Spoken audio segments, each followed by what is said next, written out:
Welcome back to Burnout Banter. Since it's July, we're diving into something that should be helping, but often isn't vacation. Have you ever said, I just need to make it to vacation, only to come back even more exhausted? Or found yourself checking emails poolside, promising you'd only take a quick look? You're definitely not alone. In this episode, we're going to explore why vacation isn't the magic fix we think it is, what it means when rest is the only escape from your job, and how to use your time off as a tool for actual recovery. And of course, we're looking at all this through the lens of the AEC industry, where deadlines, fieldwork, and client demands make true disconnection especially hard. If you want to stop coming back from vacation more tired than when you left, stick around. Let's talk about what real recovery looks like and how to make time off actually work for you. Hi, everybody. My name's Jeff. And I'm Rachelle. And this is Burnout Banter.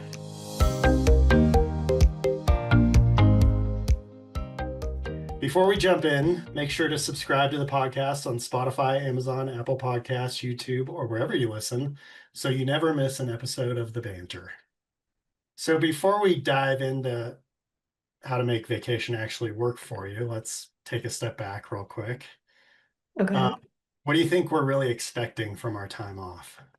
I feel like I'm going to speak from personal experience, but also from what I see people posting on like LinkedIn. I feel like we expect our time off to be this magical reset period where we go in stressed and strung out, and then we come back feeling like refreshed and new and ready to take on the world. And that's a lot to ask from time. Especially in a week. Yeah, yeah, just a week or even like a long weekend. I love when people are like, I'm so excited, I've got 4 days off. And I'm gonna be like a new person. I'm like, I don't know. I hope for you, but I need more than that. Yeah, and if you've ever vacationed with kids, you know that that's a whole different ball of like a whole different game. There's not much rest going on.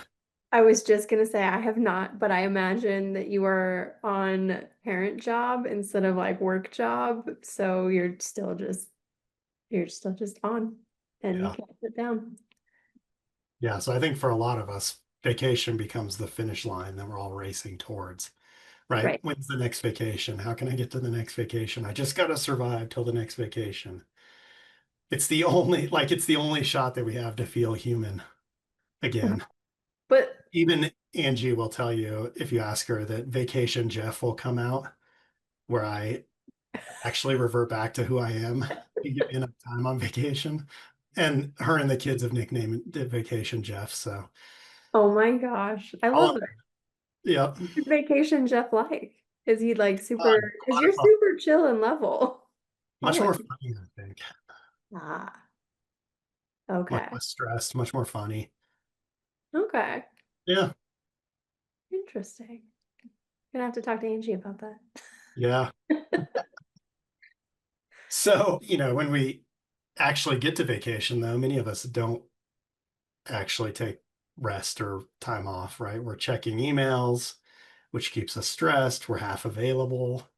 And what happens is we come back more drained than before because vacation time was supposed to be the time where we recovered, and now we're not. So now even more hopelessness has shown up for us because it may be a while until the next vacation when we can be human again.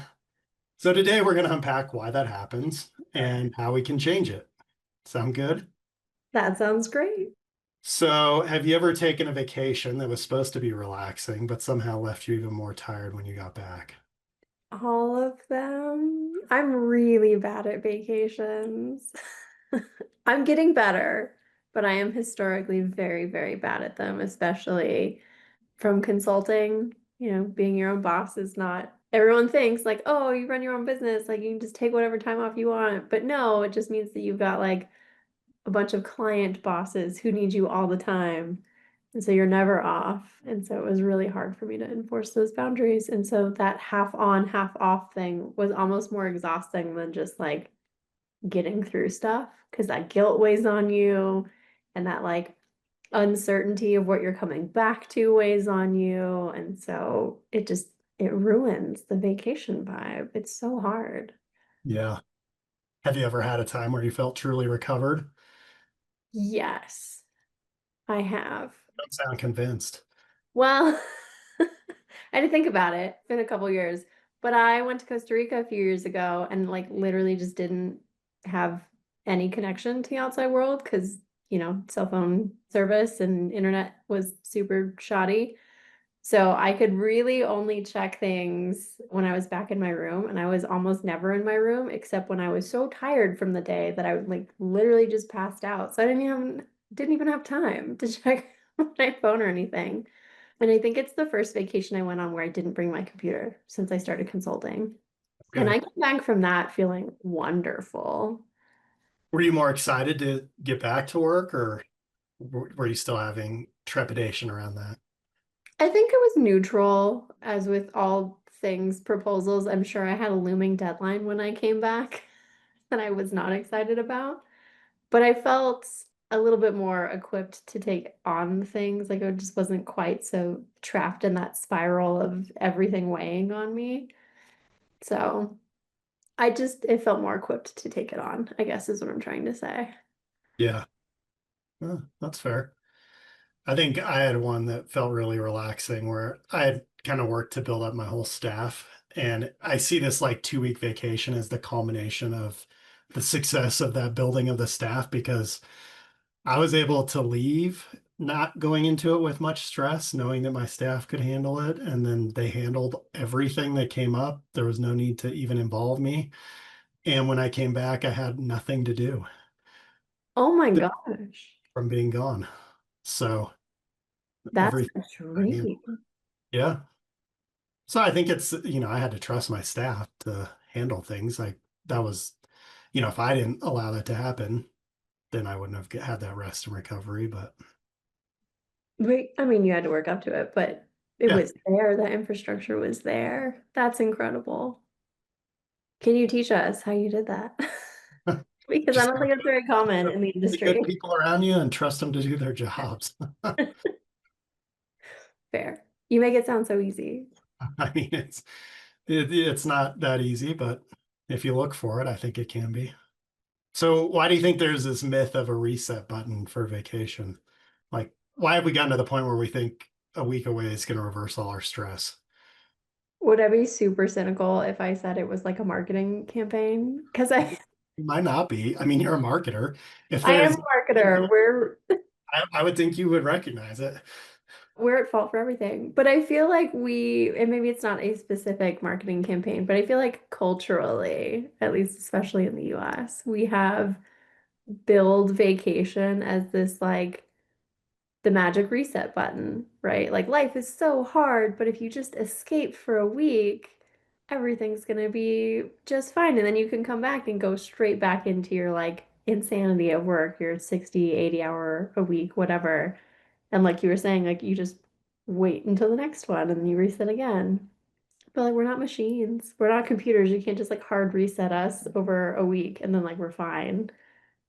So I think maybe Elon's chip that he's going to put in our head, maybe we can figure that out.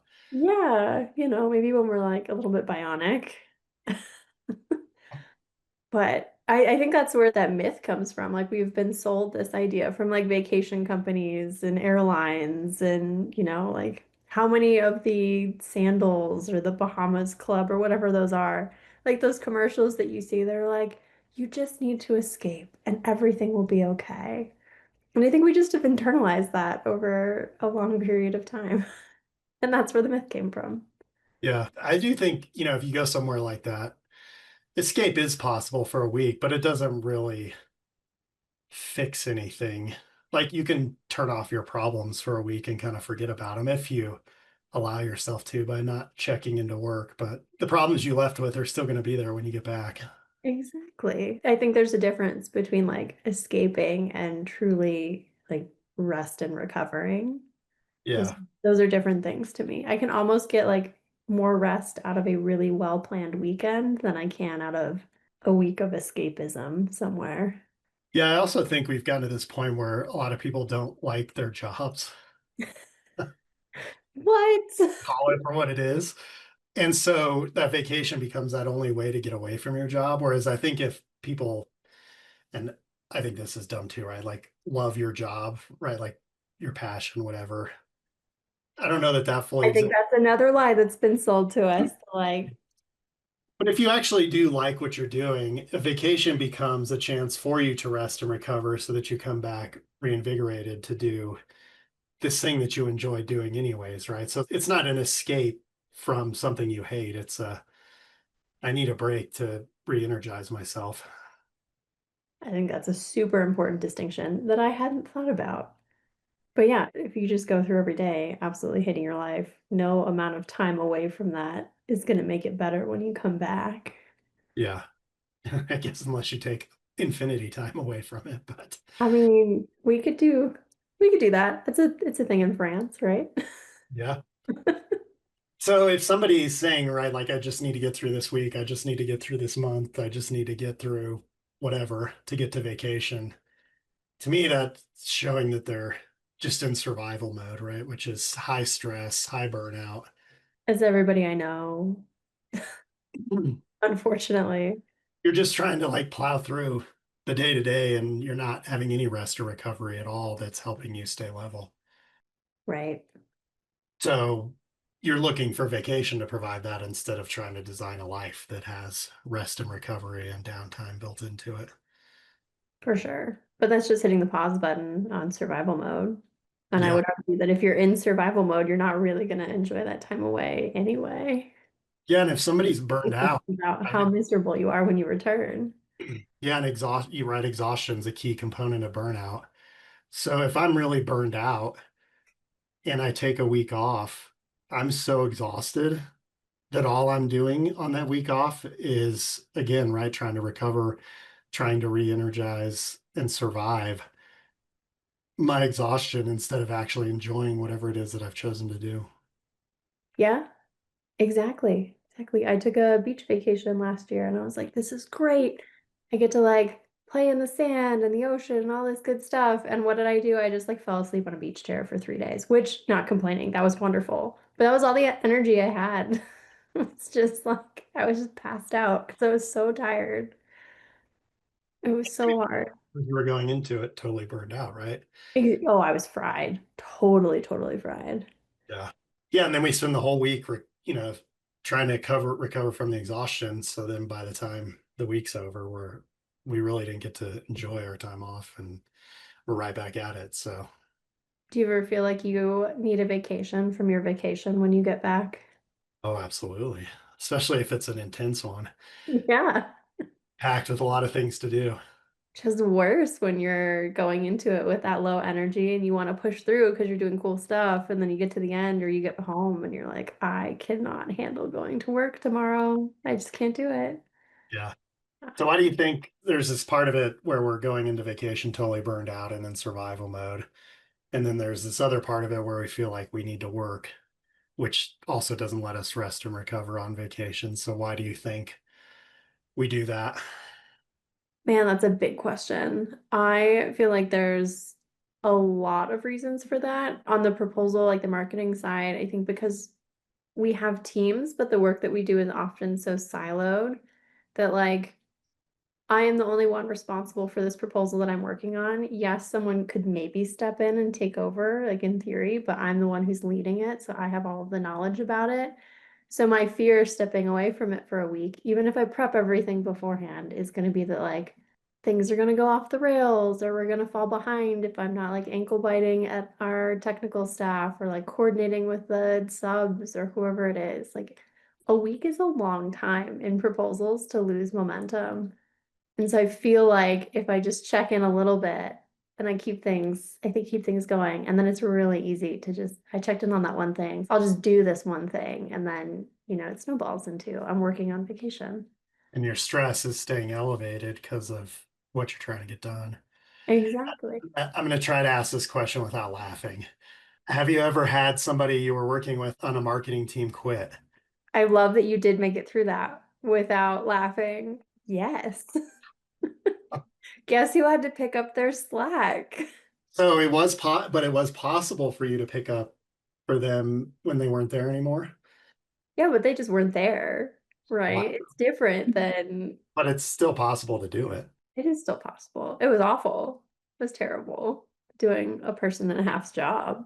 Well, I think that's a big part of it, right? Is the guilt that comes with like, I'm on vacation, but these other people are working hard to cover for me. And I And feel however, right, like we all want when we go on vacation, we want other people to cover for us. So like the idea of covering for somebody when they're on vacation to me isn't that big of a deal because I want the same thing to happen for me when I go on vacation. So I think as long as we all look at it that way, it's a little easier to stomach and maybe the guilt isn't there. I would love to be able to shut off the guilt like that. I think it's still going to be there, but I think we could shift that. But I also think that we could just do better planning wise. Like nobody, the firms already are terrible at like go, no go and resource staffing for proposals. I'm sure you've got similar issues on the technical side of things. But it would be nice if when we're making those go, no go decisions, we said, oh, it looks like we're going to have two marketers out for this period of time.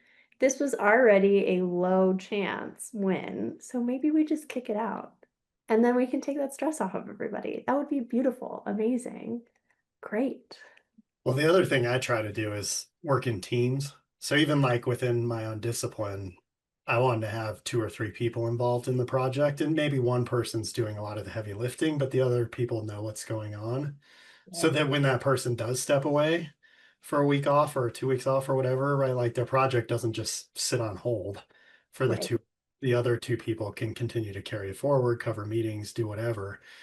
So I think the way we staff projects has a big impact on this too, because I have worked a lot of places where it's like, you get this project, you get this project, you get this project, and then you go away, there's nobody who knows anything that's going on, and your project's not moving while you're out. So I think it's really easy in that instance to fall back into trying to keep it going. That's exactly how proposals work. It's so hard because you're assigned to this one and somebody else is assigned to this one and somebody else is assigned to that one. And you don't really get transparency into what anybody's doing, and it almost feels redundant to have someone like two people working on at least the average proposal. Like the big ones, yeah, you get full teams and stuff. But what I started doing as a consultant is I would, if I knew I was going to be out or there was the potential for me to be out, I would bring in a sub and just like shadow them on the proposal. So I copy them on all of the emails and the drafts. So even if they weren't like actively working in it, they had all of the contacts and like they could see the draft coming together. They could see the comments. So like it wasn't me trying to scramble the day before I'm going to be out of the office with this horrendously long email that's like, here's everything that's been done and here's everything that's been discussed. Like they could see the progress happening as it was going. And to your point, yeah, I don't see why we can't do that. It's not like they're actively working and doubling up on the work, but they are seeing what is happening and can take over a little bit easier.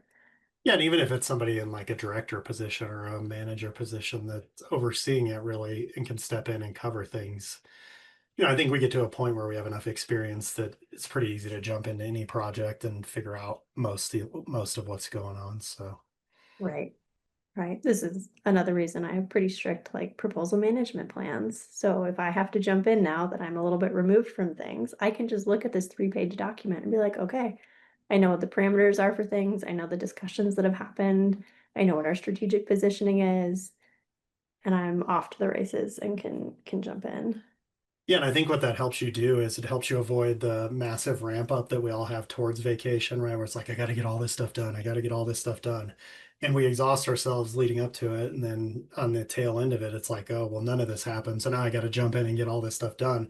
Whereas if it progresses and people are aware of what's going on while you're leading up to vacation, on vacation, and return, then things are going to go much smoother and you don't have that like peak and dip and Right. then again.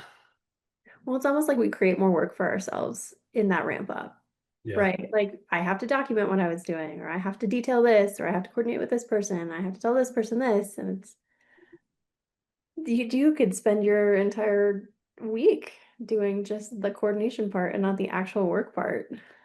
Yeah. Yep. I think that's what most of us do. Yeah, probably. That's why we all work at night. So I do think there's fear, right? Fear of falling behind, fear of looking not committed, irresponsible. So our fear drives us into behavior that's not the best for us. We have that guilt that we mentioned. And then I think the third thing that really impacts our ability to disconnect is our other people. respecting us being on vacation, whether that be a boss or a client or whoever, sending us emails while we're out. I remember one time I had a one-on-one with both of my bosses, so the president and the COO essentially. And I have one-on-ones with them both every week. And they decided while I was off to make a joint one-on-one instead, which having done this long enough, whenever two people want to meet with you at once, it's usually, your mind goes to the expectation of I'm about to get fired. And then it's like, well, what did I do? I don't think I did anything. So then on vacation, right? I'm like, well, what are we going to talk about? I want to be prepared, trying to fish and see what I can figure out. And Oh, it ended up being nothing, but it still messed with my ability to disconnect and not get stressed out on vacation. Now, part of that was my own issue, but it could have been avoided by not doing that while I was out too. that's that's fair. It's so hard though. I feel we've talked about this in past episodes where we have this like because we're such a connected society now and it's so easy to be connected. It's not like, oh, I'll just delete Teams or email off of my phone anymore. There's like five other ways people can get a hold of you. That just not desire, but that it's like you're a compulsion to be available and to check and to connect is really, really hard to turn off. Yeah, and I think another thing we need to consider is as leaders, if I'm on vacation and sending emails, even if I tell my staff, don't do this, they're not going to listen to me. They're going to look at my action and they're going to do the exact same thing that I did because I'm the one who's setting the example of this is what's expected. Right. So it's really important for us to step away so that other people feel like they can too. I agree. I'm unlocked a memory of a few years ago now over like the December holidays. I think it was New Year's Eve. I got an email from a potential new client and I obviously didn't answer it because I take 2 weeks off at Christmas and New Year's and I do try very much to completely unplug to spend time with family. So I got to it the following week and I had had like 3 or 4 more emails from this person. I'm like, hey, we want to work with you. We have a hot RFP. Let's do it. Hey, haven't heard from you. And it was like all day Chris or New Year's Eve, one on New Year's Day, and then like one the following like Friday or something, which would technically have been a work day. So I responded the following Monday and was like, hey, saw your emails. We're still good on time, blah, blah, blah. But then I made a LinkedIn post because that's what I do about respecting communication boundaries and how we need to be responsible like in our communication patterns. And while we can't control how people react to them, we can control things like delay send or, I'm emailing this on a Saturday, please don't feel obligated. Like people have a million different hacks for this. But I made a post about it because I was really irritated because they came at me hot and we've never worked together before about how I was not communicative and that's not what they expect from their consultants. We obviously did not work together. But they saw that and they sent me an apology afterwards saying that if that was aimed at them, and I mean, it kind of was, but kind of wasn't. It was just a general, like, I see this behavior happening. It's probably happening elsewhere. They sent an apology because they didn't realize because they weren't observing the holiday. I don't know who doesn't observe. I mean, it's not like you have to celebrate it, but like, it's a day off. But But you probably had like out of office email replies on too, right? I sure did. Sure did. And I do the shameful ones where I that was at the time when I was really snarky and I had I'm spending the holidays with my 90-year-old grandmother and if you would like to explain to her why it's so important that I step away from the meal that she made, you are welcome to do that. It was so snarky, man. So yeah, it's Oh, not that. They knew I was out of office and when I would be returning. But it was just nice that I got an apology. Did they change their behaviors? Not even a little bit. But it was an interesting, like they just hadn't considered that. So to your point about, we need to pay attention to both how we receive and how we output communication. Like it's very important and I think we just don't always realize it anymore. yeah. Yeah, I think that's pretty accurate. So, with all this being said, how do we make vacation work for us? The Ooh. how do we plan, take time off, and return from time off in a way that actually supports our recovery and doesn't just provide relief?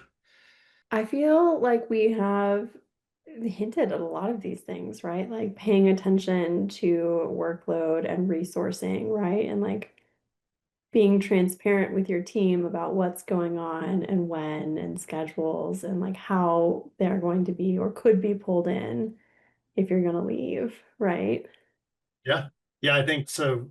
I want to break it down into like, what do we do before we go on vacation? What do we do while we're on vacation? And what do we do after we come Perfect. back from vacation to Okay. avoid whiplash?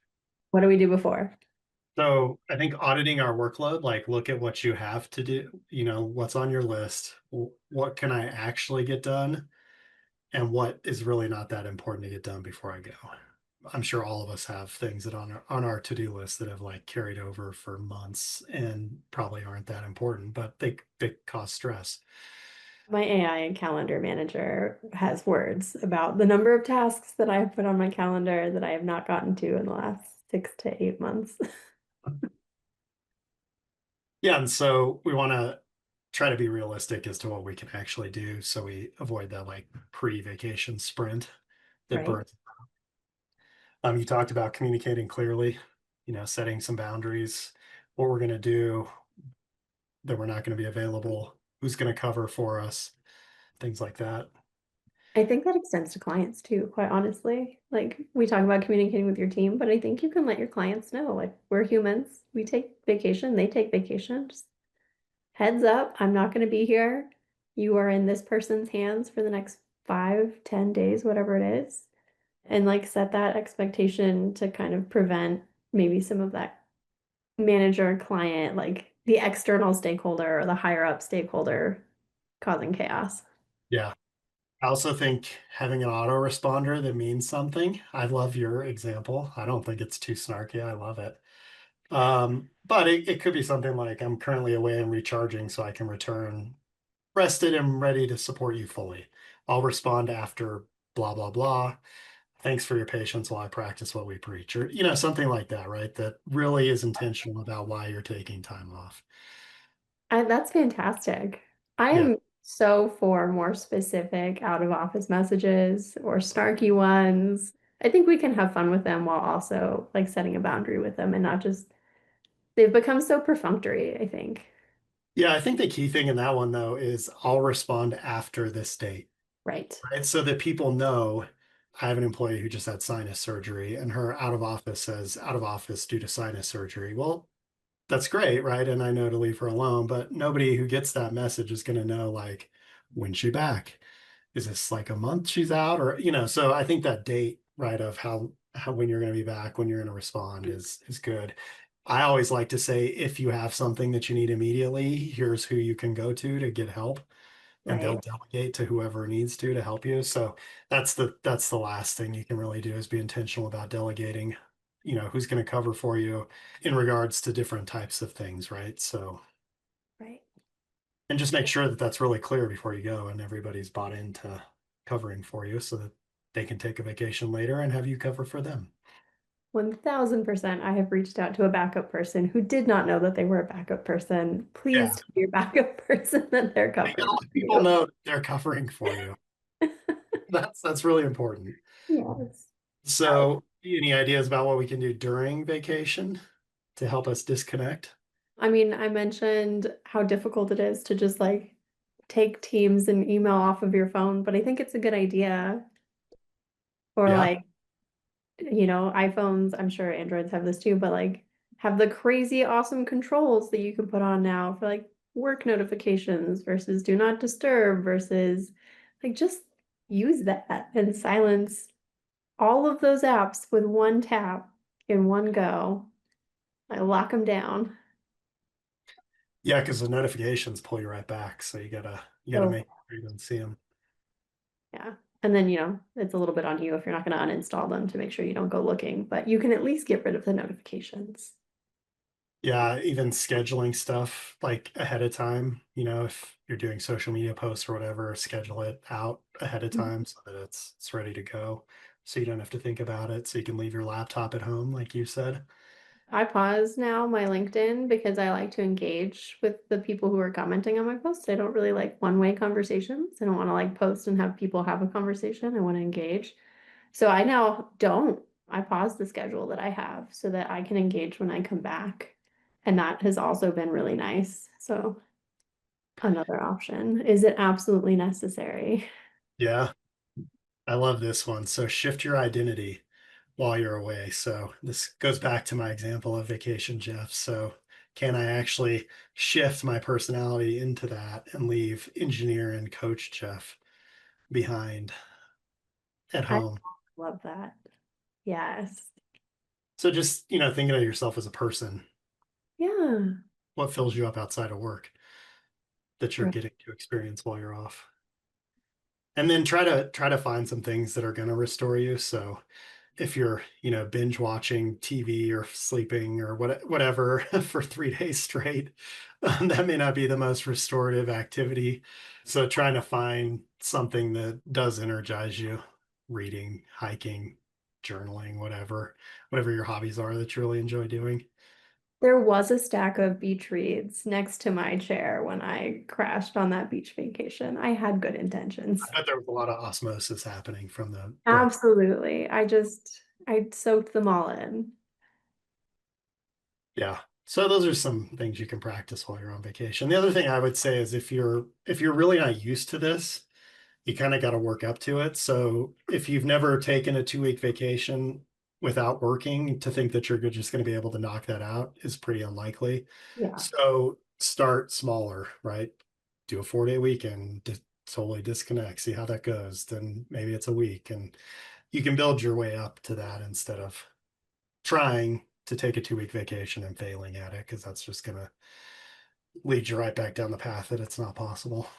Right. I agree with that. It does take a while to unprogram the always on, always connected Yeah. needs of ourselves. So when we come back, we want to avoid the stress spike of that as well. I like this idea of blocking out time for a soft landing.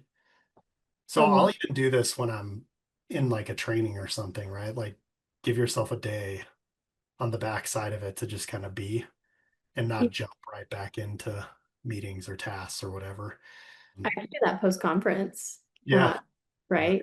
Like, yeah, but build in a day, especially if it's at the beginning of the week. I have to build in a day after at least a day, if not two, to just like digest and decompress and I don't see why, yeah, we couldn't do that after vacations as well.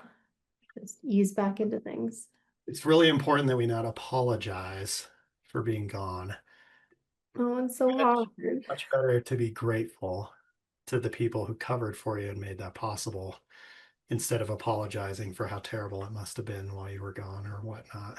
I mean, I'm sure it was. We're all fantastic, and it was probably awful on our poor counterparts, but just kidding. Just kidding. They did fine. You did fine. Everything's gonna be fine. Yeah, and then look at what worked and what didn't work, right? And take that and tweak that for the next time you want to take vacation. Absolutely. And slow integration. We all want our inbox to be cleared out, but maybe we start with priority tasks instead of trying to get the whole inbox cleared out, or you know, don't ramp up to 100% right away. So this idea of a slow reintegration is really important. Right. This is a great opportunity to, if you were doing a million things at once before you left, to try the like, I will always love Jen McGovern's. I can only do what fits on a sticky note. There you go. Make a sticky note. Get through that. That's good enough. Ben and I at Pi have if we do 2.5 things a day, we are very, very happy with the progress that we have made. Yeah. So, Yeah. So I think, it's good to practice all these things on vacation, but then I also want to touch on how important it is to build rest and recovery into your daily habits, because it will help you enjoy vacation a lot more and not just use it as a time to try to recover your energy. How do you generate unplugged hours where you're going for a walk, or, taking a day off, or, stepping away from work for just one day or something like that? Trying to normalize rest for your team. yes, So please. do it, they do it, everybody feels good. So, we want to talk about energy management instead of just, did you get that done? Did you get this done? Did you get that done? Right. And then model what we want to, or if we model good behavior, our team will follow us and we'll all be a little better off. I love it. I love it. The 60% human today. Yeah. Yeah. So, I mean, vacation's not a cure for burnout if your day to day is totally out of alignment. Escaping from something you hate isn't the same as resting. What? Vacation can become a powerful recharge tool if you handle it the best way. And our leaders need to model good behavior for us. I feel like we should just say that last one on repeat for a little bit. Maybe that's a whole episode. Uh, leaders, please. But even if your leader's not, as an individual, right? If we model good behavior, maybe it influences somebody who works for us or somebody else. Yeah, So it's still important, even if your leader is not modeling good behavior, to, to model it yourself. yeah. Agreed. Anything else about vacation? No, I think that was good. I hope that people who are still taking their last vacations before like school gets started or taking vacations to the end of the year listen to this and are able to actually fully enjoy them. Fall So break will be here before we know it. there we go. I would love to hear about your vacation successes. Please Yeah. email us. All right, you ready for a burning question? I'm ready. And now it's time for burning questions. So this question comes from a senior PM who's been in the industry for a little over 10 years and currently works at a mid-sized architecture firm with about 75 people. Okay. Tough size. I know I need to unplug more, but every time I try, I end up checking emails or feeling guilty for stepping away. I'm not even sure what's driving that. How do you actually disconnect when it feels like everything still depends on you? What's the biggest barrier that keeps people from fully unplugging? I feel like we get this same question just in different like forms or skins or masks all the time. It's so, so hard. Do you have thoughts? I know you have thoughts. I always have You thoughts. always have thoughts. Would you like to share your thoughts first? Well, I think the big thing is to try to figure out when we're thinking about unplugging, our fear response is kicking in, like we talked about already, right? Where people are going to think I'm lazy, people are going to think whatever. It's important to try to figure out what that thought is that you're having about yourself or think other people are going to think about you. And then know that that's not true. Right. Right. So let's say it is, they're going to think I'm lazy if I don't do this. I bet I could come up with a million reasons why this person is not lazy. Right. And After, so you just have to recognize that we're having that thought, that the fear is trying to push us in that direction, and then remind ourselves who we really are instead. And from that place of who we really are instead, then we can decide, right? Do I actually want to do this or do I want to step away? But it's almost impossible if fear is ahead and telling you this thing that you don't want to be. It's the worst thing you could be thought of, right? And so you're going to do everything to prove that that's not true, which is not healthy for us. It's not good for us. And it's why this person cannot unplug.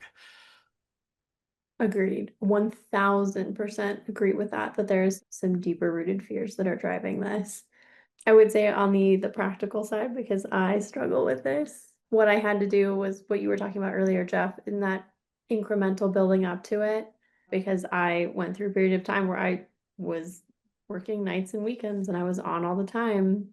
And even if I was like schedule sending stuff to go out like Monday morning, I was still working on it on Saturday, which fine for everyone externally receiving, terrible for me who was doing.